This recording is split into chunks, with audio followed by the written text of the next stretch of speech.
आप सुन रहे हैं जगत गुरु तत्वदर्शी संत रामपाल जी महाराज द्वारा लिखित पुस्तक ज्ञान गंगा का पेज नंबर 245। गीता अध्याय 15 श्लोक 1 से 4 तथा 16 से 17 में पूर्ण परमात्मा तथा परब्रह्म ब्रह्म आदि का निर्णायक ज्ञान है। गीता अध्याय 15 श्लोक 16 में कहा है कि पृथ्वी तत्व से निर्मित लोक यानी ब्रह्म के 21 ब्रह्मांड तथा परब्रह्म के 7 संख ब्रह्मांड पृथ्वी तत्व से बने होने के कारण एक लोक भी कहा जाता है। में 2 प्रभु है, एक क्षर पुरुष अर्थात ब्रह्म, दूसरा अक्षर पुरुष अर्थात परब्रह्म। इन दोनों प्रभुओं के अंतर्गत जितने भी प्राणी हैं उनका तथा इन दोनों प्रभुओं के स्थूल शरीर तो नाशवान हैं तथा जीवात्मा अविनाशी कही गई है। गीता अध्याय 15 श्लोक 17 में कहा है कि वास्तव में पुरुषोत्तम अर्थात सर्वशक्तिमान परमेश्वर तो उपरोक्त दोनों से अन्य ही है, जो परमात्मा कहा जाता है, जो तीनों लोकों में प्रवेश करके सबका धारण पोषण करता है। वह वास्तव में अविनाशी परमेश्वर कहा जाता है। गीता अध्याय 15 के ही श्लोक 18 में गीता ज्ञान दाता यानी क्षर पुरुष ब्रह्म अपनी स्थिति बताते हुए कह रहा है कि मुझे तो लोकवेद यानी दंत कथा के आधार से पुरुषोत्तम कहते हैं, क्योंकि मैं अपने 21 ब्रह्मांडों में जितने भी प्राणी मेरे अधीन हैं, वे चाहे स्थूल शरीर में नाशवान है, चाहे आत्मा रूप में अविनाशी हैं, मैं उनसे उत्तम यानी श्रेष्ठ हूँ। इसलिए मैं लोकवेद के आधार से पुरुषोत्तम प्रसिद्ध हूँ। वास्तव में पुरुषोत्तम तो कोई और ही परमेश्वर है, जो गीता अध्याय 15 श्लोक 17 में कहा है। प्रश्न गीता अध्याय 10 श्लोक 2 में तथा 3 में कहा है कि मेरी उत्पत्ति को कोई नहीं जानता, जो मुझे अनादि अजन्मा तत्व से जानता है वह सर्व पापों से मुक्त हो जाता है।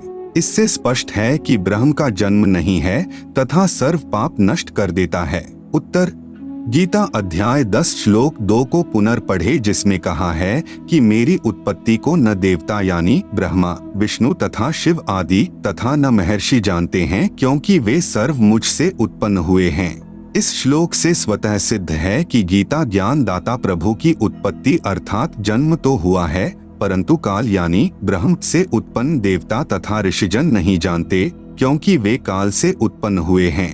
जैसे पिता के जन्म के विषय में बच्चे नहीं जानते, परंतु पिता का पिता अर्थात दादाजी ही बताता है। पूर्ण परमात्मा ने स्वयं काल लोक में प्रकट होकर ब्रह्म की उत्पत्ति के विषय में बताया है। कृपया पढ़ें सृष्टि रचना, इसी पुस्तक ज्ञान गंगा के पृष्ठ 22 से 74 तक। गीता अध्याय 10 श्लोक 3 का अनुवाद गलत किया है।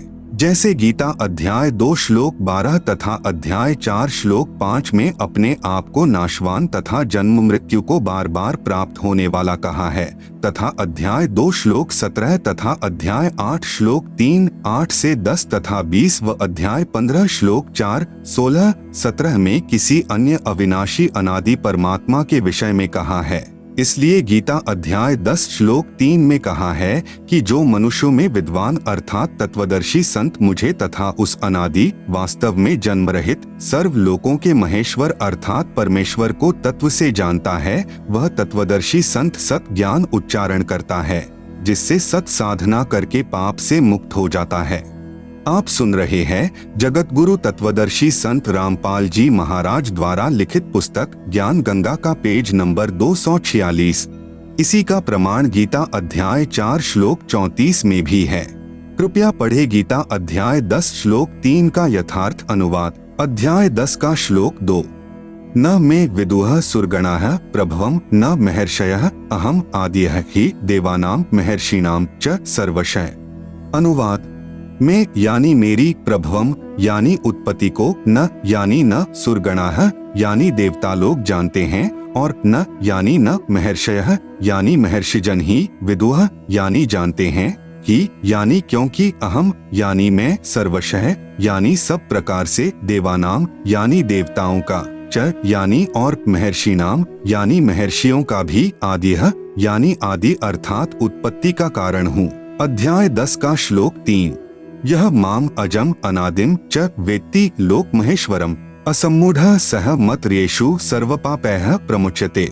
अनुवाद यह यानी जो विद्वान व्यक्ति माम यानी मुझको, च यानी तथा, अनादिम यानी सदा रहने वाले अर्थात पुरातन, अजम यानी जन्म न लेने वाले, लोक महेश्वरम यानी सर्व लोकों के महान ईश्वर अर्थात सर्वोच्च परमेश्वर को वेत्ती यानी जानता है, सह यानी वह, मत्र्येषु यानी शास्त्रों को सही जानने वाला अर्थात वेदों के अनुसार ज्ञान रखने वाला, असम्मूढ़ यानी अर्थात तत्वदर्शी विद्वान, सर्वपापैः यानी संपूर्ण पापों को, प्रमुच्यते यानी विस्तृत वर्णन के साथ कहता है अर्थात वही सृष्टि ज्ञान व कर्मों का सही वर्णन करता है अर्थात अज्ञान से पूर्ण रूप से मुक्त कर देता है, जिस कारण तत्वदर्शी संत द्वारा बताई वास्तविक साधना के आधार पर भक्ति करने वाले के सर्व पाप नष्ट हो जाते हैं।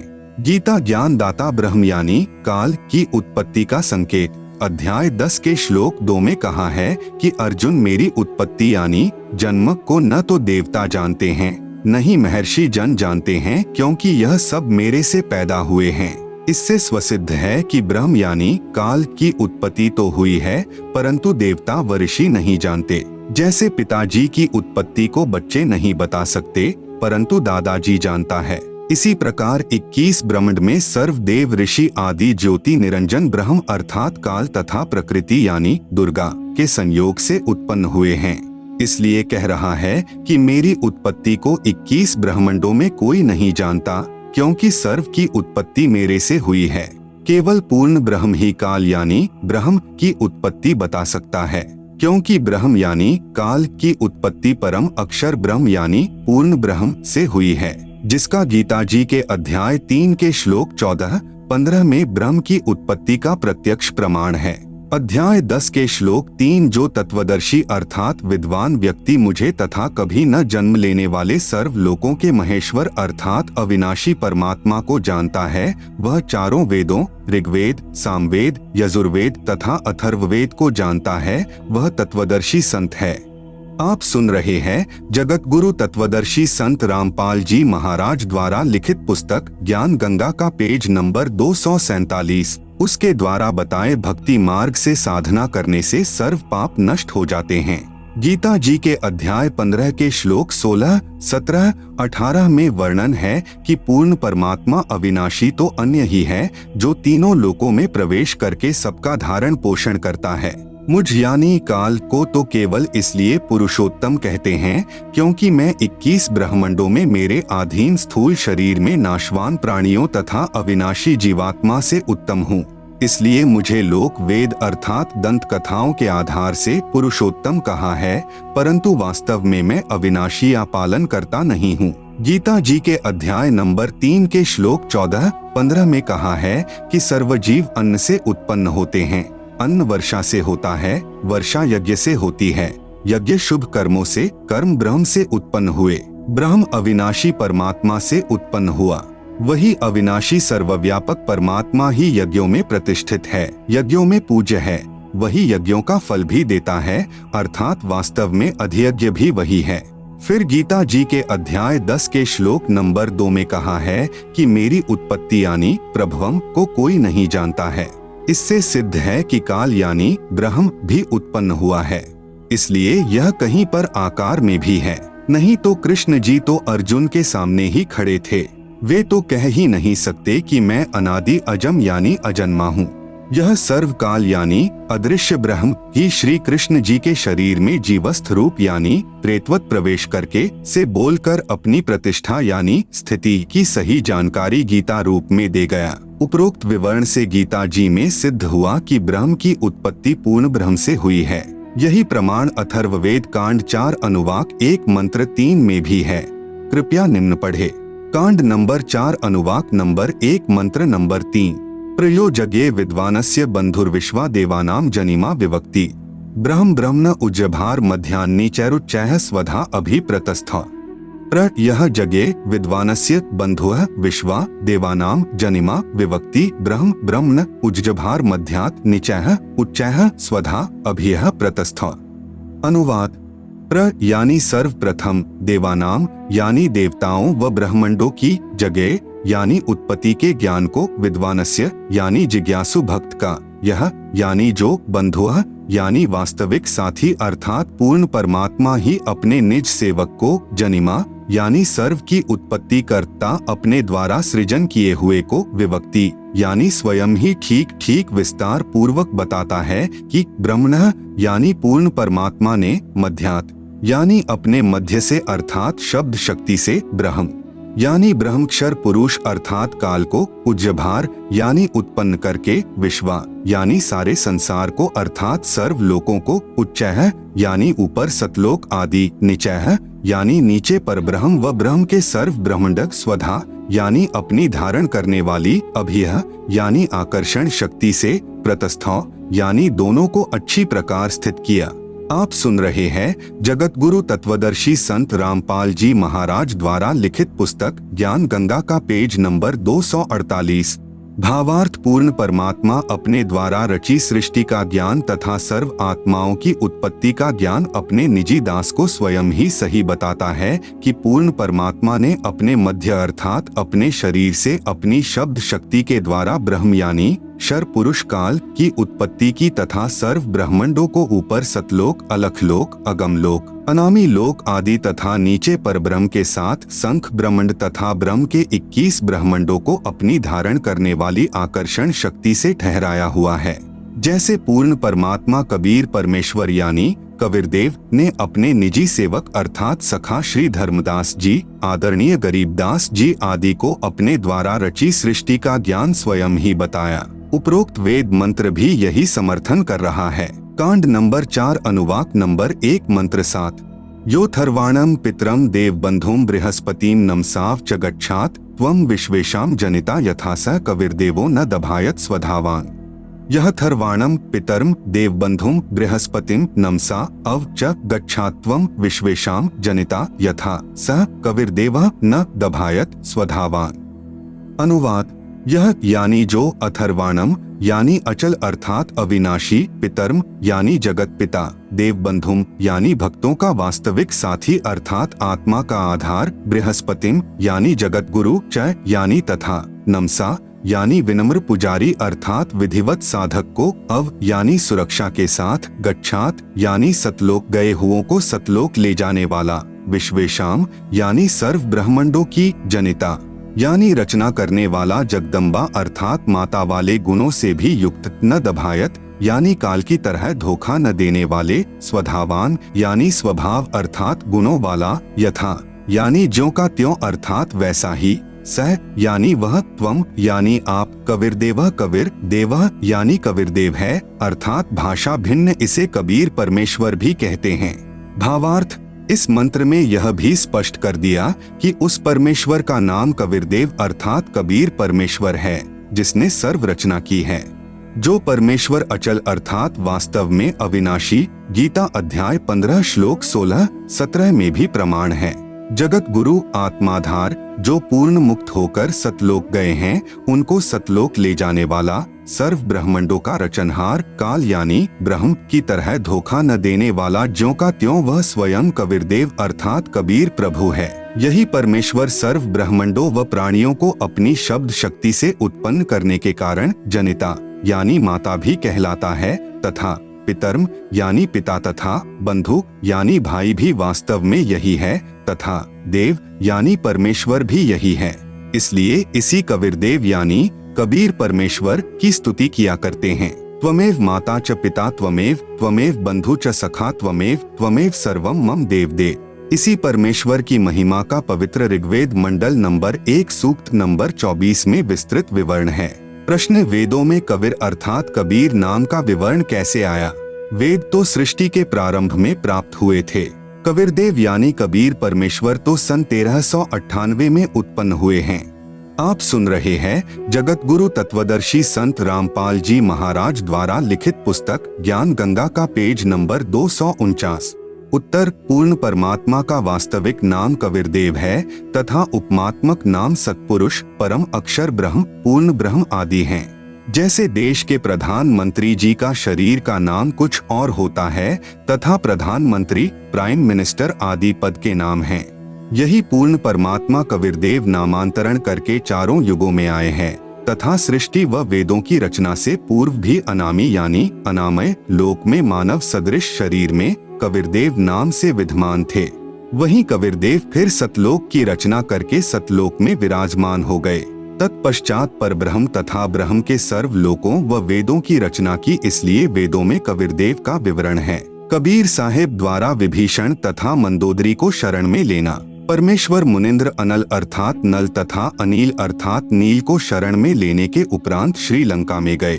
वहां पर एक परम भक्त चंद्रविजय जी का 16 सदस्यों का पुण्य परिवार रहता था। वह भाट जाति में उत्पन्न पुण्यकर्मी प्राणी थे।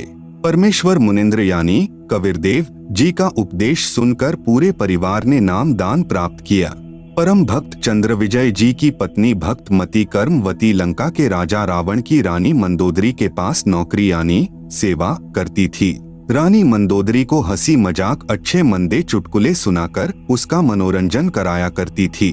भक्त चंद्रविजय राजा रावण के पास दरबार में नौकरी यानी सेवा करता था।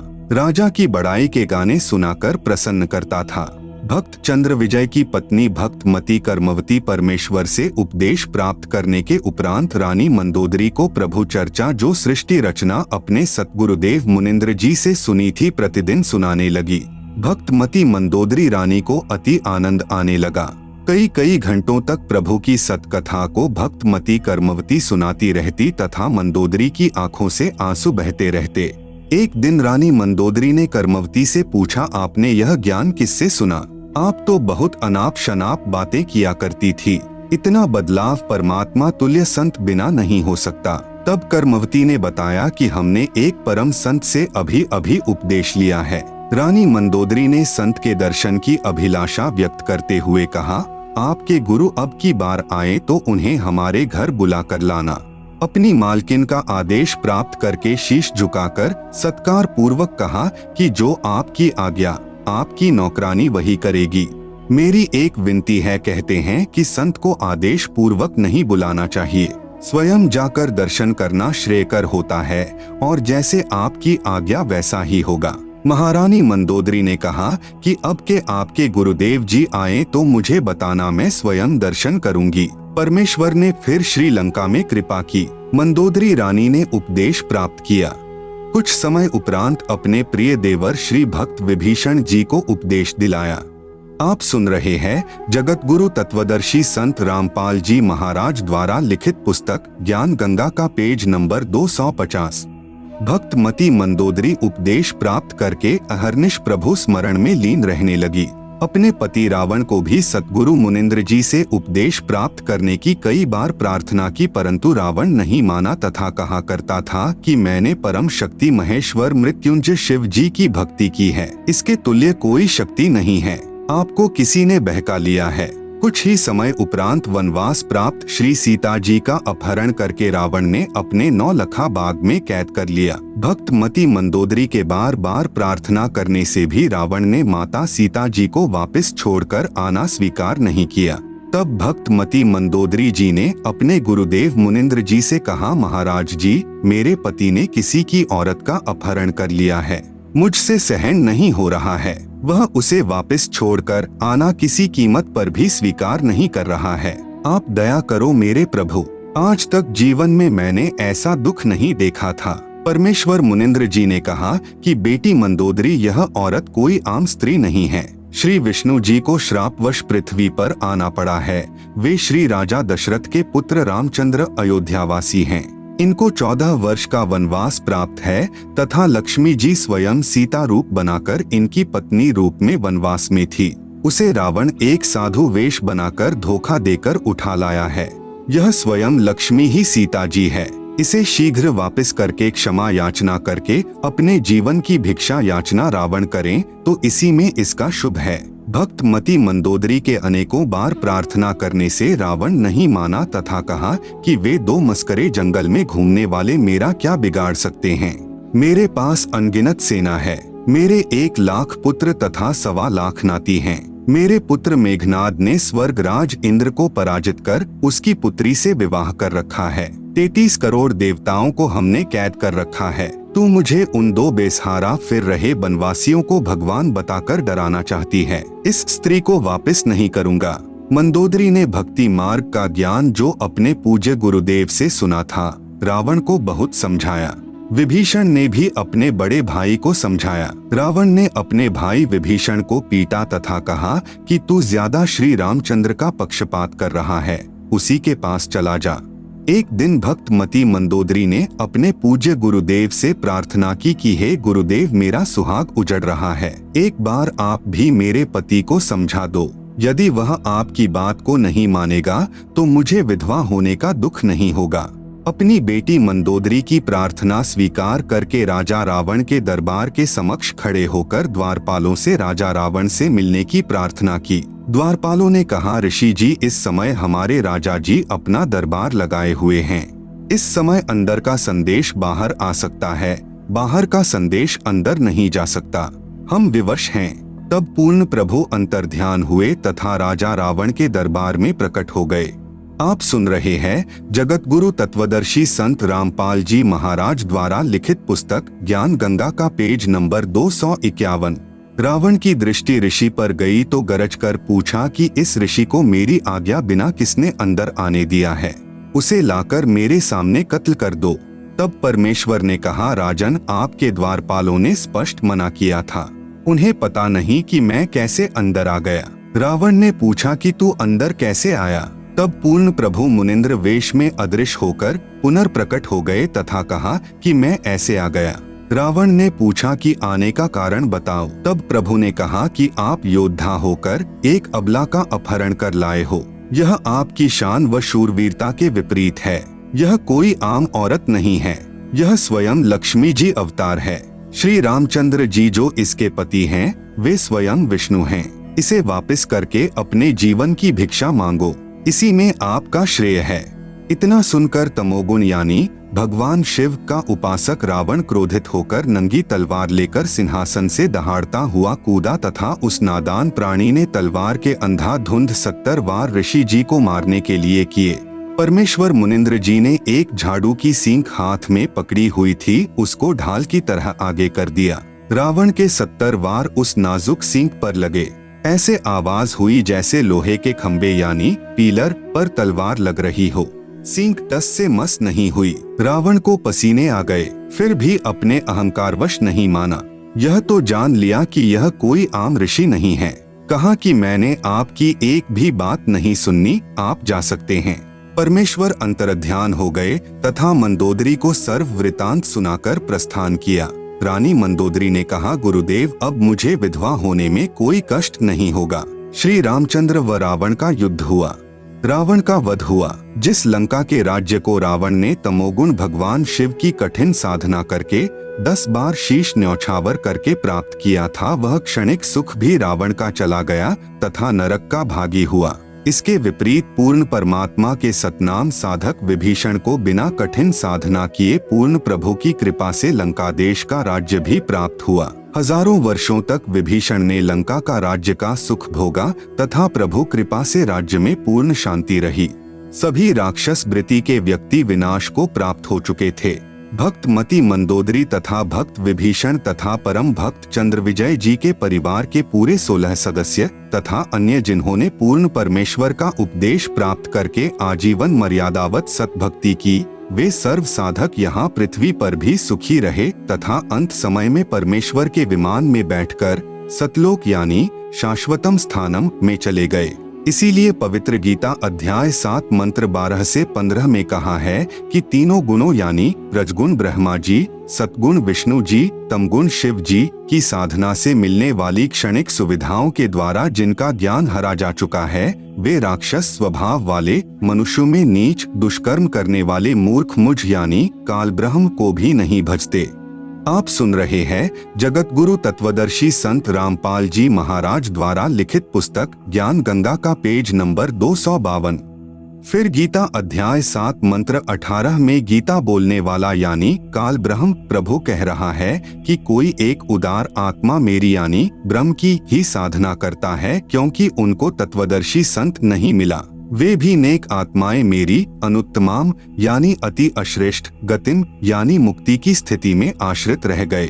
वे भी पूर्ण मुक्त नहीं हैं। इसलिए पवित्र गीता अध्याय 18 मंत्र 62 में कहा है कि हे अर्जुन, तू सर्व भाव से उस परमेश्वर यानी पूर्ण परमात्मा तक ब्रह्म की शरण में जा। उसकी कृपा से ही तू परम शांति तथा सतलोक अर्थात सनातन परम धाम को प्राप्त होगा। इसलिए पुण्यात्माओं से निवेदन है कि आज इस दासन के भी दास के पास पूर्ण परमात्मा प्राप्ति की वास्तविक विधि प्राप्त है। निशुल्क उपदेश लेकर लाभ उठाएं। द्वापर युग में इंद्रमती को शरण में लेना। द्वापर युग में चंद्रविजय नाम का एक राजा था। उसकी पत्नी इंद्रमती बहुत ही धार्मिक प्रवृत्ति की औरत थी। संत महात्माओं का बहुत आदर किया करती थी। उसने एक गुरुदेव भी बना रखा था। उनके गुरुदेव ने बताया था कि बेटी साधु संतों की सेवा करनी चाहिए। संतों को भोजन खिलाने से बहुत लाभ होता है। एकादशी का व्रत, मंत्र के जाप आदि साधनाएं जो गुरुदेव ने बताई थी वह भगवत भक्ति में बहुत दृढ़ता से लगी हुई थी। गुरुदेव ने बताया था कि संतों को भोजन खिलाया करेगी तो तू आगे भी रानी बन जाएगी और तुझे स्वर्ग प्राप्ति होगी। रानी ने सोचा कि प्रतिदिन एक संत को भोजन अवश्य खिलाया करूंगी।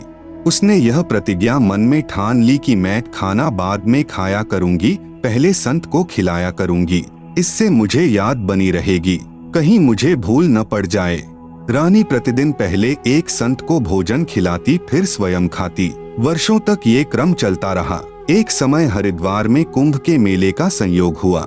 जितने भी त्रिगुण माया के उपासक संत थे सभी गंगा में स्नान के लिए यानी परभी लेने के लिए प्रस्थान कर गए। इस कारण से कई दिन रानी को भोजन कराने के लिए कोई संत नहीं मिला। रानी इंद्रमती ने स्वयं भी भोजन नहीं किया। चौथे दिन अपनी बांदी से कहा कि बांदी देख ले, कोई संत मिल जाए तो, नहीं तो आज तेरी रानी जीवित नहीं रहेगी। आज मेरे प्राण निकल जाएंगे परंतु मैं खाना नहीं खाऊंगी। वह दीन दयाल कबीर परमेश्वर अपने पूर्व वाले भक्त को शरण में लेने के लिए न जाने क्या कारण बना देता है। बांदी ने ऊपर अटारी पर चढ़कर देखा कि सामने से एक संत आ रहा था। सफेद कपड़े थे। द्वापर युग में परमेश्वर कबीर करुणामय नाम से आए थे। बांदी नीचे आई और रानी से कहा कि एक व्यक्ति है जो साधु जैसा नजर आता है। रानी ने कहा कि जल्दी से बुला ला। बांदी महल से बाहर गई तथा प्रार्थना की कि साहेब, आपको हमारी रानी ने याद किया है। करुणामय साहेब ने कहा कि रानी ने मुझे क्यों याद किया है, मेरा और रानी का क्या संबंध। नौकरानी ने सारी बात बताई। करुणामय यानी कबीर साहेब ने कहा कि रानी को आवश्यकता पड़े तो यहाँ आ जाए, मैं यहाँ खड़ा हूँ। तू बांदी और वह रानी। आप सुन रहे हैं जगत गुरु तत्वदर्शी संत रामपाल जी महाराज द्वारा लिखित पुस्तक ज्ञान गंगा का पेज नंबर 253। मैं वहाँ जाऊँ और यदि वह कह दे कि तुझे किसने बुलाया था या उसका राजा ही कुछ कह दे और बेटी संतों का अनादर बहुत पापदायक होता है। बांदी फिर वापस आई और रानी से सब वार्ता कह सुनाई। तब रानी ने कहा कि बांदी, मेरा हाथ पकड़ और चल। जाते ही रानी ने दंडवत प्रणाम करके प्रार्थना की कि हे परवरदिगार, चाहती तो ये हूँ कि आपको कंधे पर बैठा लूं। करुणामय साहेब ने कहा, बेटी, मैं यही देखना चाहता था कि तेरे में कोई श्रद्धा भी है या वैसे ही भूखी मर रही है। रानी ने अपने हाथों खाना बनाया। करुणामय रूप में आए कबीरदेव ने कहा कि मैं खाना नहीं खाता, मेरा शरीर खाना खाने का नहीं है। तो रानी ने कहा कि मैं भी खाना नहीं खाऊंगी। करुणामय साहेब जी ने कहा कि ठीक है बेटी, लाओ खाना खाते हैं, क्योंकि समर्थ उसी को कहते हैं जो चाहे सो करे। करुणामय साहेब ने खाना खा लिया। फिर रानी से पूछा कि जो यह तू साधना कर रही है यह तेरे को किसने बताई है। रानी ने कहा कि मेरे गुरुदेव ने आदेश दिया है। कबीर साहेब ने पूछा, क्या आदेश दिया है तेरे गुरुदेव ने। इंद्रमती ने कहा कि ब्रह्मा विष्णु महेश की पूजा, एकादशी का व्रत, तीर्थ भ्रमण, देवी पूजा, श्राद्ध निकालना, मंदिर में जाना, संतों की सेवा करना। करुणामय यानी कबीर साहेब ने कहा कि जो साधना तेरे गुरुदेव ने दी है तेरे को जन्म और मृत्यु तथा स्वर्ग नरक व 84 लाख योनियों के कष्ट से मुक्त नहीं हो सकती। रानी ने कहा कि महाराज जी, जितने भी संत हैं अपनी अपनी प्रभुता आप ही बनाने आते हैं। मेरे गुरुदेव के बारे में कुछ नहीं कहोगे, मैं चाहे मुक्त हो या न हो। अब करुणामय यानी कबीर साहेब सोचते हैं कि इस भोले जीव को कैसे समझाएं। इन्होंने जो पूछ पकड़ ली उसको छोड़ नहीं सकते, मर सकते हैं। करुणामय साहेब ने कहा कि बेटी वैसे तो तेरी इच्छा है, मैं निंदा नहीं कर रहा। क्या मैंने आपके गुरुदेव को गाली दी है या कोई बुरा कहा है? मैं तो भक्ति मार्ग बता रहा हूँ कि यह भक्ति शास्त्र विरुद्ध है, तुझे पार नहीं होने देगी और न ही तेरा कोई आने वाला कर्म दंड कटेगा। और सुन ले, आज से तीसरे दिन तेरी मृत्यु हो जाएगी। न तेरा गुरु बचा सकेगा और न तेरी यह नकली साधना बचा सकेगी। जब मरने की बारी आती है फिर जीव को डर लगता है। वैसे तो नहीं मानते। रानी ने सोचा कि संत झूठ नहीं बोलते, कहीं ऐसा न हो कि मैं परसों ही मर जाऊं। इस डर से करुणामय साहेब से पूछा कि साहेब क्या मेरी जान बच सकती है? कबीर साहेब यानी करुणामय ने कहा कि बच सकती है, अगर तू मेरे से उपदेश लेगी, मेरी शिष्या बनेगी, पिछली पूजाएं त्यागेगी, तब तेरी जान बचेगी। इंद्रमती ने कहा, मैंने सुना है कि गुरुदेव नहीं बदलना चाहिए, पाप लगता है। कबीर साहेब यानी करुणामय ने कहा कि नहीं पुत्री, यह भी तेरा भ्रम है। एक वैद्य यानी डॉक्टर से दवाई न लगे तो क्या दूसरे से नहीं लेते? एक 5वीं कक्षा का अध्यापक होता है, फिर एक उच्च कक्षा का अध्यापक होता है। बेटी अगली कक्षा में जाना होगा, क्या सारी उम्र 5वीं कक्षा में ही लगी रहेगी? इसको छोड़ना पड़ेगा। तू अब आगे की पढ़ाई पढ़, मैं पढ़ाने आया हूँ। वैसे तो नहीं मानती, परंतु मृत्यु दिखने लगी कि संत कह रहा है तो कहीं बात न बिगड़ जाए। ऐसा विचार करके इंद्रमती ने कहा कि जैसे आप कहोगे मैं वैसे ही करूंगी। आप सुन रहे हैं जगत गुरु तत्वदर्शी संत रामपाल जी महाराज द्वारा लिखित पुस्तक ज्ञान गंगा का पेज नंबर 254।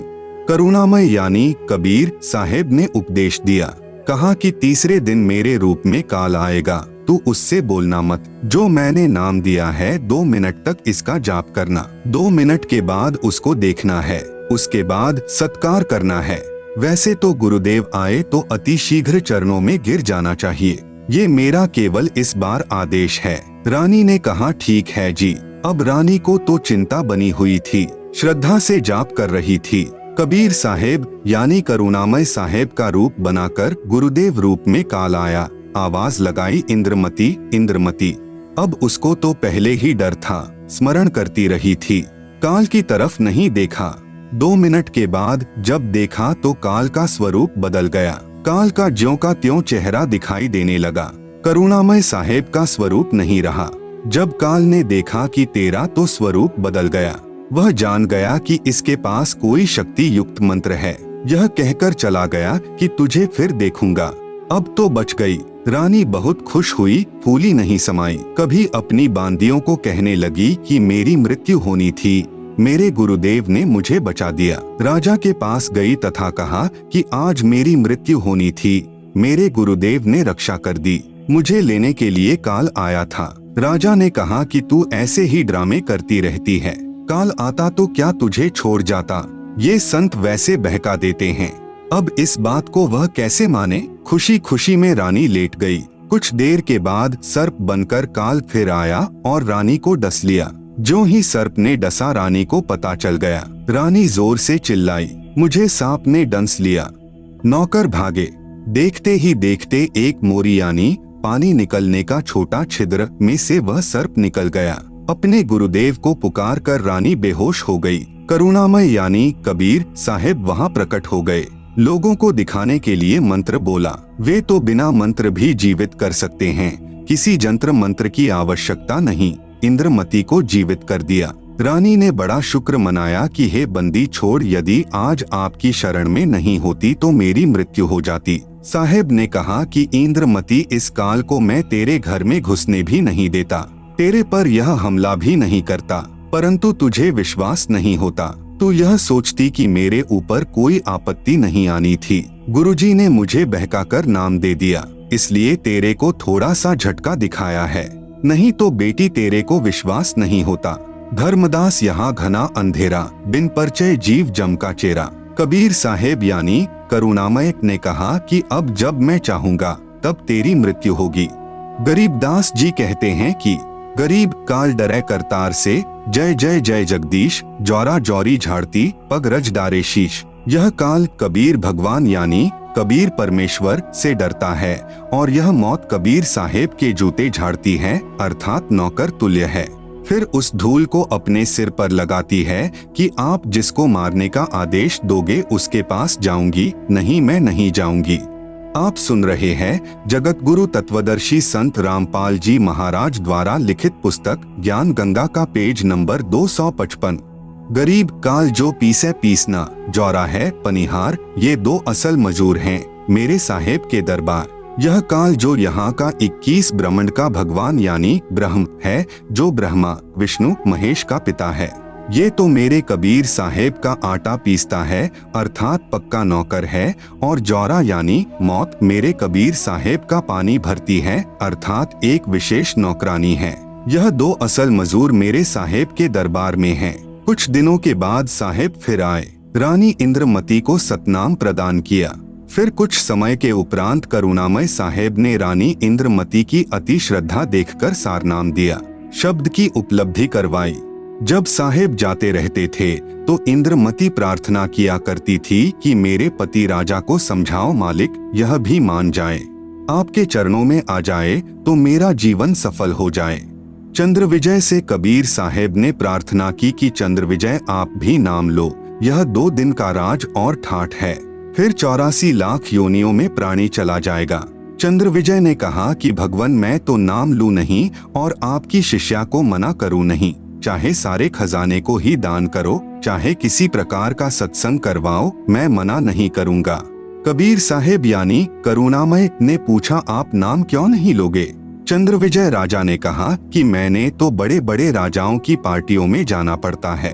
करुणामय यानी कबीर साहेब ने कहा कि पार्टियों में जाने में नाम क्या बाधा करेगा, सभा में जाओ, वहाँ काजू खाओ, दूध पी लो, शरबत यानी जूस पी लो, शराब मत प्रयोग करो, शराब पीना महापाप है। परंतु राजा नहीं माना।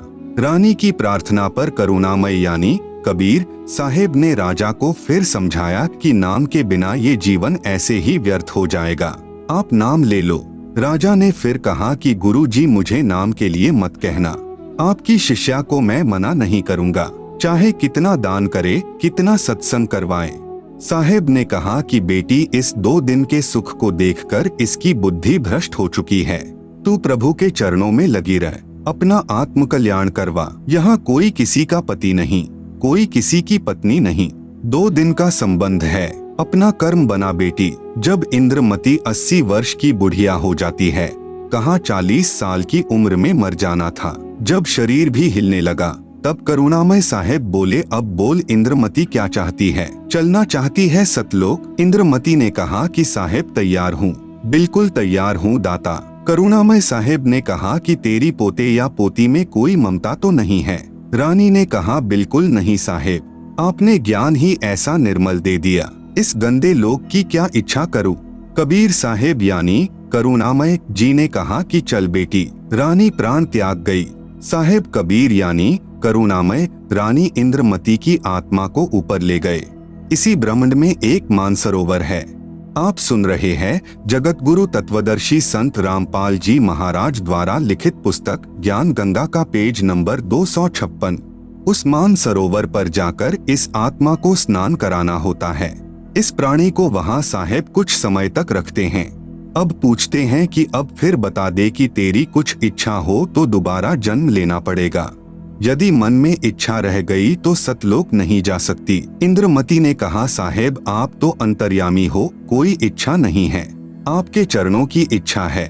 लेकिन एक मन में शंका बनी हुई है कि मेरा जो पति था उसने मुझे किसी भी धार्मिक कर्म में कभी मना नहीं किया। नहीं तो आजकल के पति अपनी पत्नियों को बाधा कर देते हैं। यदि वह मुझे मना कर देता तो मैं आपके चरणों में नहीं लग पाती, मेरा कल्याण नहीं होता। उसका इस शुभ कर्म में सहयोग का कुछ लाभ मिलता हो तो कभी उस पर भी दया करना दाता। अब साहेब ने देखा कि यह नादान इसके पीछे फिर लटक गई। साहेब बोले ठीक है बेटी, अभी तू 2-4 वर्ष यहाँ रह। अब 2 वर्ष के बाद राजा भी मरने लगा, क्योंकि नाम ले नहीं रखा था। यम के दूत आए, राजा चौक में चक्कर खाकर गिर गया। यम के दूतों ने उसकी गर्दन को दबाया, राजा की टट्टी और पेशाब निकल गया। करुणामय यानी कबीर साहेब ने रानी को कहा कि देख तेरे राजा की क्या हालत हो रही है, वहाँ से साहेब दिखा रहे हैं। तब रानी ने कहा कि देख लो दाता, यदि उसका भक्ति में सहयोग का कोई फल बनता हो तो दया कर लो। रानी को फिर भी थोड़ी सी ममता बनी थी। साहेब कबीर यानी करुणामय ने सोचा कि यह फिर काल जाल में फंसेगी। यह सोचकर मानसरोवर से वहां गए जहां राजा चंद्रविजय अपने महल में अचेत पड़ा था। यमदूत उसके प्राण निकाल रहे थे। कबीर साहेब के आते ही यमदूत ऐसे आकाश में उड़ गए जैसे मुर्दे से गिद्ध उड़ जाते हैं। चंद्रविजय होश में आ गया। सामने करुणामय साहेब खड़े थे। केवल चंद्रविजय को दिखाई दे रहे थे, किसी अन्य को दिखाई नहीं दे रहे थे। चंद्रविजय चरणों में गिरकर याचना करने लगा, मुझे क्षमा कर दो दाता, मेरी जान बचाओ, क्योंकि अब उसने देखा कि तेरी जान जाने वाली है। जब इस जीव की आंख खुलती है कि यह तो बात बिगड़ गई, मुझे क्षमा कर दो दाता, मेरी जान बचा लो मालिक। कबीर साहेब ने कहा, राजा आज भी वही बात है, उस दिन भी वही बात थी, नाम लेना होगा। राजा ने कहा, मैं नाम ले लूंगा जी, अभी ले लूंगा नाम। कबीर साहेब ने नाम उपदेश दिया तथा कहा कि अब मैं तुझे 2 वर्ष की आयु दूंगा, यदि इसमें एक श्वास भी खाली चला गया तो फिर कर्मदंड रह जाएगा। कबीर, जीवन तो थोड़ा भला, जैसत सुमरण हो, लाख वर्ष का जीवना, लेखे धरे ना को। शुभ कर्म में सहयोग दिया हुआ पिछला कर्म और साथ में श्रद्धा से 2 वर्ष के स्मरण से तथा तीनों नाम प्रदान करके कबीर साहेब चंद्रविजय को भी पार कर ले गए। बोलो सतगुरु देव की जय जय। बंदी छोड़। परमेश्वर कबीर साहेब जी सच्चे श्रद्धालु की आयु बढ़ा देता है तथा उसके परिवार की भी रक्षा करता है। उपरोक्त विवरण से सिद्ध हुआ। यह प्रमाण बहुत पहले के हैं। वर्तमान में साधारण व्यक्ति विश्वास नहीं करता। वर्तमान में पूज्य कबीर परमेश्वर की शक्ति से मुझ दास के द्वारा हुए कष्ट निवारण तथा आयु वृद्धि के ढेर सारे प्रमाण पढ़े पुस्तक परमेश्वर का सार संदेश आप सुन रहे हैं। जगत गुरु तत्वदर्शी संत रामपाल जी महाराज द्वारा लिखित पुस्तक ज्ञान गंगा का पेज नंबर 257। पवित्र पुराणों का रहस्य। पुराणों को समझने के लिए कृपया ध्यान रहे कि श्री ब्रह्मा पुराण, श्री विष्णु पुराण तथा श्री शिव पुराण ब्रह्म की लीला से प्रारंभ होते हैं, जिसे प्रथम अव्यक्त गीता अध्याय 7 श्लोक 25 में कहा है, जो गीता अध्याय 11 श्लोक 32 में कहता है कि मैं काल हूँ। इसी को क्षर पुरुष तथा ज्योति निरंजन भी कहा जाता है। यही सदाशिव काल रूपी ब्रह्म भी कहलाता है। यही ब्रह्मांड में एक ब्रह्मलोक की रचना करके उसके ऊपरी हिस्से में रहता है। यही महाविष्णु, महाब्रह्मा तथा महाशिव कहलाता है तथा उस क्षेत्र को काशी भी कहते हैं। उसी में रजगुण प्रधान, सतगुण प्रधान, तमगुण प्रधान 3 स्थान बनाकर अपनी पत्नी दुर्गा यानी महालक्ष्मी को साथ रखकर 3 पुत्रों रजगुण श्री ब्रह्मा जी, सतगुण श्री विष्णु जी, तमगुण श्री शिव जी की उत्पत्ति करके अचेत कर देता है। अचेत अवस्था में ही इनकी परवरिश करता रहता है। जवान होने पर श्री ब्रह्मा जी को कमल के फूल पर, श्री विष्णु जी को शेष नाग पर तथा श्री शिव को कैलाश पर्वत पर चेत कर देता है। इन तीनों प्रभुओं को स्वयं ज्ञान नहीं कि हमारा उत्पत्ति करता कौन है। यही काल रूपी ब्रह्म ही विष्णु रूप धारण करके अपनी नाभि से कमल उत्पन्न करके उस पर श्री ब्रह्मा जी को रखकर होश में कर देता है। यही जब चाहे श्री ब्रह्मा, श्री विष्णु, श्री शिव रूप धारण करके दृष्टिगोचर होता है। यह काल अपने वास्तविक रूप में कभी प्रकट नहीं होता, जो काल ने श्रीमद् भगवत गीता जी का ज्ञान देते समय दिखाया था। गीता अध्याय 10 तथा 11 में प्रमाण है। श्रीमद् भगवत गीता अध्याय 11 श्लोक 47-48 में कहा है कि हे अर्जुन, यह मेरा वास्तविक काल रूप तेरे अतिरिक्त न तो पहले किसी ने देखा है तथा न ही आगे कोई देख सकता है। यह तो मैंने तेरे ऊपर अनुग्रह करके दिखाया है। यह मुझ ब्रह्म का 1000 भुजाओं व नेत्रों आदि वाला काल रूप वेदों में वर्णित विधि से जैसे यज्ञ, ओम नाम के जाप आदि से कभी नहीं देखा जा सकता। भावार्थ है कि वेदों में वर्णित विधि से प्रभु प्राप्ति नहीं है। इसीलिए ऋषियों महर्षियों ने वेदों में ओम नाम को प्रभु प्राप्ति का जानकर प्रभु प्राप्ति के लिए यज्ञ तथा ओम नाम के जाप की घोर साधनाएं की, परंतु ब्रह्म के दर्शन नहीं हुए। किसी ने कमलों का प्रकाश देख लिया, किसी ने शरीर में ज्योति देखी तथा धुनें सुनी, जो काल यानी ब्रह्म का छल है। किसी किसी ने सहस्र कमल की 1000 ज्योतियों से निकल रहा प्रकाश देखकर प्रभु की प्राप्ति मान ली। जैसे किसी स्थान पर एक ही रंग के 1000 बल्ब एक दूसरे के साथ सटाकर गोलाकार में जगा रखे हों। दूर से देखने वाले को एक प्रकाश समूह ही दिखाई देता है। अति निकट जाने पर पता लगता है कि यह तो बल्बों यानी लटुओं का प्रकाश है। इसी प्रकार कुछ साधक हठ योग करके शरीर में अंतर्मुख होकर कुछ आतिशबाजी को देखकर प्रभु की प्राप्ति मान लेते हैं। आप सुन रहे हैं जगत गुरु तत्वदर्शी संत रामपाल जी महाराज द्वारा लिखित पुस्तक ज्ञान गंगा का पेज नंबर 258। उसी काल जाल को आनंद मानकर अपना अनमोल जीवन नष्ट कर जाते हैं। वेदों में स्पष्ट लिखा है कि परमेश्वर सशरीर है। यजुर्वेद अध्याय 1 मंत्र 15 तथा अध्याय 5 मंत्र 1 में प्रमाण है। अग्ने तनूरसी विष्णवे त्वा सोमस्य तनूरसी, जिसका शब्दार्थ है कि परमेश्वर सशरीर है। उस सर्व पालन करता अमर पुरुष यानी सत्पुरुष का शरीर है, अर्थात परमेश्वर आकार में है। इसीलिए ऋषियों ने प्रभु दर्शन के लिए घोर साधनाएं की, परंतु वेदों में वर्णित विधि से प्रभु प्राप्ति नहीं हो सकती। इसलिए आज तक सर्व साधकों ऋषियों आदि ने अपने अनुभव की पुस्तकों की रचना कर दी जो वेद ज्ञान विरुद्ध है। अब सर्व भक्त समाज पवित्र वेदों के स्थान पर अन्य महर्षियों या संतों के अनुभव से बनी पुस्तकों के ज्ञान पर आधारित हो चुका है। पवित्र वेदों तथा श्रीमद् भगवत गीता जी का ज्ञान दाता ब्रह्म कह रहा है कि तीनों गुण यानी रजगुण ब्रह्मा जी, सतगुण विष्णु जी, तमगुण शिव जी इष्ट रूप में पूजा के योग्य नहीं हैं, क्योंकि यह भी नाशवान है तथा कर्म का फल ज्यों का त्यों ही देते हैं। पाप क्षमा यानी नाश नहीं कर सकते। इनके पुजारी भक्तों को प्रारब्ध में लिखे कष्ट को भोगना ही पड़ता है। इन तीनों प्रभुओं की साधना से क्षणिक सांसारिक सुख तो प्राप्त हो जाते हैं, परंतु पूर्ण मोक्ष नहीं होता तथा इन तीनों प्रभुओं यानी श्री ब्रह्मा जी, श्री विष्णु जी, श्री शिव जी से मिलने वाले क्षणिक लाभ पर जिनकी आस्था बनी है, वे राक्षस स्वभाव को धारण किए हुए मनुष्यों में नीच दुष्कर्म करने वाले मूर्ख मुझ यानी काल ब्रह्म को भी नहीं भजते। प्रमाण श्रीमद् भगवत गीता अध्याय 7 श्लोक 12 से 15 तक। क्योंकि ब्रह्म साधक अधिक समय तक ब्रह्मलोक में बने महास्वर्ग में अपनी नाम व पुण्यों की कमाई के आधार पर रहता है, इसलिए काल कह रहा है कि तीनों प्रभुओं से कुछ ज्यादा राहत मैं दे सकता हूँ, परंतु यह ब्रह्मलोक तथा काल यानी ब्रह्म भी नाशवान है। गीता अध्याय 8 श्लोक 16 में कहा है कि ब्रह्मलोक तक सर्वलोक नाशवान है, तथा गीता अध्याय 2 श्लोक 12 तथा अध्याय 4 श्लोक 5 में स्वयं गीता ज्ञान दाता ब्रह्म कह रहा है कि मेरी भी जन्म मृत्यु होती है, अर्थात नाशवान हूँ।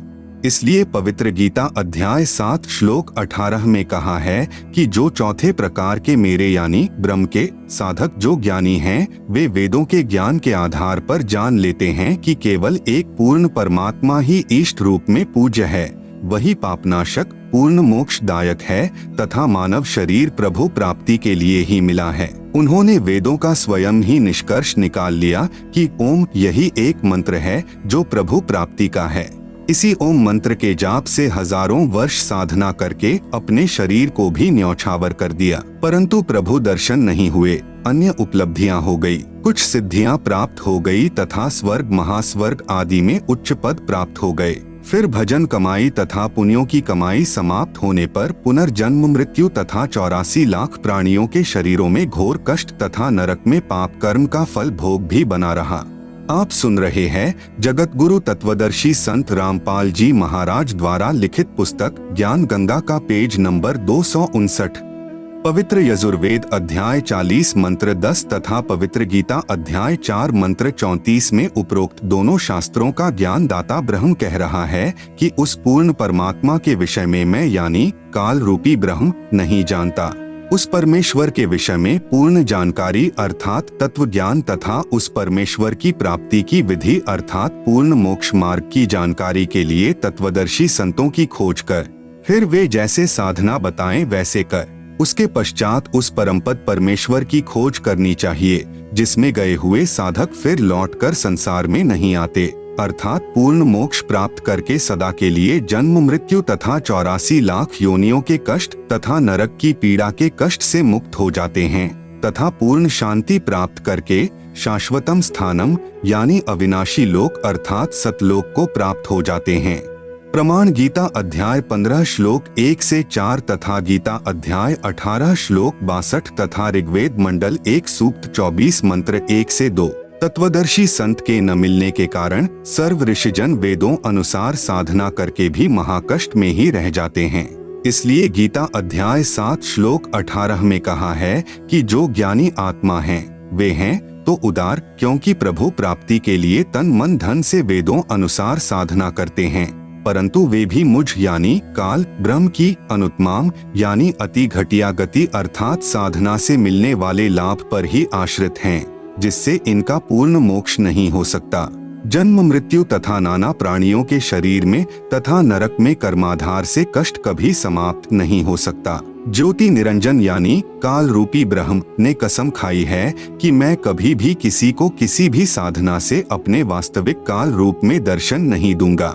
इसलिए यही काल रूपी ब्रह्म ही अपने पुत्रों यानी ब्रह्मा विष्णु शिव के रूप में दिखाई देकर नाना चरित्र करता है, जिस कारण से अन्य जन सोचते हैं कि यह लीला भगवान विष्णु ने की, कभी कहते हैं कि यह लीला श्री ब्रह्मा ने की, कभी कहते हैं कि यह लीला श्री शिव ने की। जैसे आम व्यक्ति कहता है कि श्री ब्रह्मा जी की उत्पत्ति श्री विष्णु जी की नाभि से कमल पर हुई, उस समय श्री विष्णु जी के रूप में काल ने अपनी नाभि से कमल प्रकट किया था। ब्रह्मा पुराण सृष्टि का वर्णन नामक अध्याय में श्री लोमहर्षण ऋषि, जिसे सूत जी भी कहा जाता है, ने अपने गुरुदेव श्री व्यास ऋषि से सुना ज्ञान कहा है। श्री व्यास जी ने श्री नारद जी से सुना तथा श्री नारद जी ने अपने पिता श्री ब्रह्मा जी से जानकारी प्राप्त की थी। श्री ब्रह्मा जी को स्वयं ज्ञान नहीं मैं कहाँ से उत्पन्न हुआ। श्री देवी महापुराण 3 स्कंद। इसका भावार्थ यह नहीं है कि पुराणों का ज्ञान गलत है। जो ज्ञान श्री ब्रह्मा जी ने होश में आने के पश्चात कहा है वह उसी स्तर तक तो सही है, परंतु चेत होने से पूर्व का ज्ञान दंत कथा यानी लोकवेद है, जो पूर्ण परमेश्वर ने प्रथम सतयुग में सत सुकृत नाम से प्रकट होकर तत्वदर्शी संत रूप से तत्व ज्ञान तथा वास्तविक सृष्टि रचना का ज्ञान श्री ब्रह्मा जी तथा श्री मनु जी आदि को दिया था। इन्होंने सुनकर भी अनसुना कर दिया था। तत्पश्चात जब श्री ब्रह्मा जी से इसी के वंशज पूछने लगे तो उस सुने सुनाए ज्ञान के आधार से कुछ मिलावट करके पूर्व का ज्ञान कहा है, जिस कारण कोई पुराण निर्णायक ज्ञान युक्त नहीं है। आप सुन रहे हैं जगत गुरु तत्वदर्शी संत रामपाल जी महाराज द्वारा लिखित पुस्तक ज्ञान गंगा का पेज नंबर 260। किसी पुराण के आधार से सिद्ध होता है कि श्री विष्णु जी की उत्पत्ति श्री ब्रह्मा जी से हुई। किसी पुराण से सिद्ध होता है कि श्री ब्रह्मा जी की उत्पत्ति श्री विष्णु जी से हुई आदि आदि। इसी कारण सभी ऋषिजन तथा श्री ब्रह्मा विष्णु तथा शिव जी भी संशय में ही हैं। श्री ब्रह्मा जी तथा श्री विष्णु जी का युद्ध। श्री शिव पुराण विद्येश्वर संहिता अध्याय 6 अनुवादक दीन दयाल शर्मा, प्रकाशक रामायण प्रेस मुंबई, पृष्ठ 67 तथा संपादक पंडित राम लग्न पांडेय, विशारद प्रकाशक सावित्र ठाकुर, प्रकाशन रथयात्रा वाराणसी, ब्रांच नाटी इमली वाराणसी के विद्येश्वर संहिता अध्याय 6 पृष्ठ 54 तथा टीकाकार डॉक्टर ब्रह्मानंद त्रिपाठी, साहित्य आयुर्वेद ज्योतिष आचार्य MA PhD DSCA, प्रकाशक चौखंबा संस्कृत प्रतिष्ठान 38 UA, Jawahar Nagar bungalow road Delhi, Sanskrit सहित शिव पुराण के विद्येश्वर संहिता अध्याय 6 पृष्ठ 45 पर श्री ब्रह्मा जी श्री विष्णु जी के पास आए। उस समय श्री विष्णु जी लक्ष्मी सहित शेष शैया पर सोए हुए थे, साथ में अनुचर भी बैठे थे। श्री ब्रह्मा जी ने श्री विष्णु जी से कहा, बेटा उठ देख, तेरा बाप आया हूँ, मैं तेरा प्रभु हूँ। इस पर विष्णु जी ने कहा, आओ बैठो, मैं तुम्हारा पिता हूँ, तेरा मुख टेढ़ा क्यों हो गया? ब्रह्मा जी ने कहा, हे पुत्र, अब तुझे अभिमान हो गया है, मैं तेरा संरक्षक ही नहीं हूँ परंतु समस्त जगत का पिता हूँ। श्री विष्णु जी ने कहा, रे चोर, तू अपना बड़पन क्या दिखाता है? सर्व जगत तो मुझ में निवास करता है, तू मेरी नाभि कमल से उत्पन्न हुआ और मुझसे ही ऐसी बातें कर रहा है। इतना कहकर दोनों प्रभु आपस में हथियारों से लड़ने लगे, एक दूसरे के वक्षस्थल पर आघात किए। यह देखकर सदाशिव यानी काल रूपी ब्रह्म ने एक तेजोमय लिंग उन दोनों के मध्य खड़ा कर दिया। तब उनका युद्ध समाप्त हुआ। यह उपरोक्त विवरण गीता प्रेस गोरखपुर वाली शिव पुराण से निकाल रखा है, परंतु मूल संस्कृत सहित जो ऊपर लिखी है तथा अन्य 2 संपादकों तथा प्रकाशकों वाली शिव पुराण में सही है। विचार करें, श्री शिव पुराण, श्री विष्णु पुराण तथा श्री ब्रह्मा पुराण तथा श्री देवी महापुराण में तीनों प्रभुओं तथा सदाशिव यानी काल रूपी ब्रह्म तथा देवी यानी शिवा प्रकृति की जीवन लीलाएं हैं। इन्हीं के आधार से सर्व ऋषिजन व गुरुजन ज्ञान सुनाया करते थे। यदि कोई पवित्र पुराणों से भिन्न ज्ञान कहता है, वह पाठ्यक्रम के विरुद्ध ज्ञान होने से व्यर्थ है। उपरोक्त युद्ध का विवरण पवित्र शिव पुराण से है, जिसमें दोनों प्रभु 5 वर्ष के बच्चों की तरह झगड़ रहे हैं। वे कहा करते हैं कि तू मेरा बेटा, दूसरा कहा करता है तू मेरा बेटा, मैं तेरा बा। फिर एक दूसरे का गिरेबान पकड़कर मुक्कों व लातों से झगड़ा करते हैं। यही चरित्र त्रिलोक नाथों का है। आप सुन रहे हैं जगत गुरु तत्वदर्शी संत रामपाल जी महाराज द्वारा लिखित पुस्तक ज्ञान गंगा का पेज नंबर 261। उपरोक्त तीनों पुराणों श्री ब्रह्मा पुराण, श्री विष्णु पुराण तथा श्री शिव पुराण का प्रारंभ तो काल रूपी ब्रह्म अर्थात ज्योति निरंजन से ही होता है, जो ब्रह्मलोक में महाब्रह्मा, महाविष्णु तथा महाशिव रूप धारण करके रहता है तथा अपनी लीला भी उपरोक्त रूप में करता है।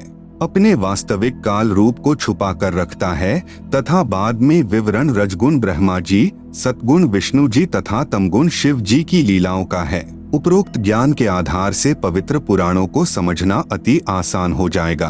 श्री विष्णु पुराण, अनुवादक श्री मुनिलाल गुप्त, प्रकाशक गोविंद भवन कार्यालय, गीता प्रेस गोरखपुर। श्री विष्णु पुराण का ज्ञान श्री पाराशर ऋषि ने अपने शिष्य श्री मैत्रेय ऋषि जी को कहा है। श्री पाराशर ऋषि जी ने शादी होते ही गृह त्याग कर वन में साधना करने का दृढ़ संकल्प किया। उसकी धर्मपत्नी ने कहा, अभी तो शादी हुई है, अभी आप घर त्याग कर जा रहे हो, संतान उत्पत्ति करके फिर साधना के लिए जाना।